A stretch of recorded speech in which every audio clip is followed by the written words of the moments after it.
Riyan Swiss লাইফস্টাইলে তোমাদের অনেক অনেক শুভেচ্ছা, অনেক অনেক ভালোবাসা আমার তরফ থেকে। আমাকে সাপোর্ট করো, আমার পাশে থেকো। তো আমার চ্যানেলটাকে সাবস্ক্রাইব করো প্লিজ। তো আজকে হচ্ছে শ্রাবণ মাসের লাস্ট সোমবার, চতুর্থ সোমবার। তো প্রত্যেক সোমবারে আমি করতে পেরেছি, আমি প্রচুর খুশি যে মহাদেব যেন আমাকে একটুখানি দেখে, আমাকে একটু আশীর্বাদ করে, যেন আমার চ্যানেলটাকে একটুখানি উন্নত করে তোলে। তো আজকে হচ্ছে শ্রাবণ মাসের লাস্ট সোমবার, সকাল সকাল উঠে পড়েছি, তার জন্য কাজবাজ সবই সারা হয়ে গেছে, স্নান করবো, দুধ আনবো। আর আজকে দিনটা পড়েছে আমার মেয়ের পরীক্ষা, তো সব দিকে ম্যানেজ করতে হবে। ম্যানেজ করেও মন্দিরে যাব, মন্দির আমাদের ধুবুলিয়া শিব মন্দির, লোকনাথ মন্দিরে। তোমাদেরকে তো দেখিয়েছি আগের ভিডিওতে মন্দিরটা। তো চলো এই দেখাই, আমি আজকেও মন্দিরে যাব। আর এই কাজ বাজ সব হয়ে গেছে, মেয়েকে স্কুলে দিয়ে এসে মন্দিরে যাবো। দেখতে থাকবো, পাশে থেকে সাপোর্ট করো। তো সব কিছু কমপ্লিট হওয়ার পরে চলে এসেছি মন্দিরে।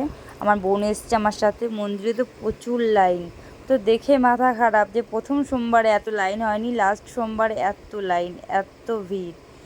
তো লাইনে দাঁড়িয়ে পুজোটা কমপ্লিট করি, তারপরে তো অঞ্জলি দিতে যাব। তোমাদেরকে তো দেখিয়েছি, দেখো তোমরা একবার লাইনটা। তো এবার চলে এসেছি মন্দিরে। এই যে এটা ঠাকুর মন্দির বা লোকনাথ মন্দির, এটা লোকনাথ বাবা। তো মন্দিরে এখন অঞ্জলি দেব, অঞ্জলি দেওয়ার জন্য বসে আছি। সবাই আসবে তখন অঞ্জলি হবে। অঞ্জলি টঞ্জলি হয়ে যাওয়ার পরে তো প্রসাদ নেব, প্রসাদ নিয়ে বাড়ির দিকে যাব। তো এখানে আমার বোন আছে, আমি আছি, এটা কাকিমা আছে, বোনের বান্ধবী আছে, বান্ধবীর মা আছে, ওটা আমার কাকিমা। তো এখন আমি বাড়ি চলে এসেছি।